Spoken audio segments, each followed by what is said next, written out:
ప్రైజ్‌లా. నీ శత్రువులను అణగద్రొక్కువాడు ఆయనే. కీర్తనలు 108:13 ఉంది ఈ మాట. మన శత్రువులను అణగద్రొక్కేది ఎవరన్నమాట? మన యేసయ్య. 108 ఉంది 13 కీర్తనలో ఈ మాట. మనం శత్రువుల కోసం భయపడతామేమో. మనం ఏ శత్రువు అయినా సరే అది మనం భయపెట్టేదిగా ఉన్నప్పుడు ఆ యొక్క శత్రువుల్ని అణగద్రొక్కేది మన యేసయ్య మాత్రమే.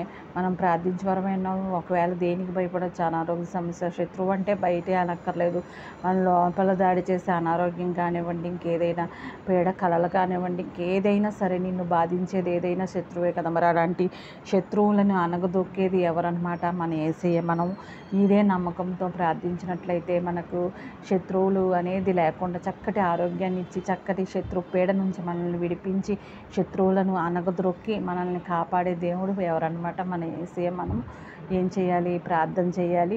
మన యేసయ్యకి ఎల్లప్పుడూ కృతజ్ఞతాస్తుతులు చెల్లించుకుంటూ ప్రార్థించినట్లయితే ఆయన మనవి ఆలకించి మన శత్రువుల పట్ల మనకు విజయాన్ని దయచేసేవాడు అయి ఉన్నారు. శత్రువుల ఎదుట భోజనాన్ని సిద్ధపరిచే దేవుడై ఉన్నాడు. ఆమేన్. హల్లెలూయా. మాకు ఎన్నో సాక్ష్యాలు ఉన్నాయి. మా శత్రువుల ఎదుట మాకు భోజనంని సిద్ధపరిచే దేవుడు మన యేసయ్య అన్నమాట. శత్రువులను అణగద్రొక్కడమే కాదు, వారి ఎదురుగుండా మనల్ని నిత్య నూతనంగా బ్రతికించి చూపించే దేవుడు మన యేసయ్య. ఆమేన్. Praise lord.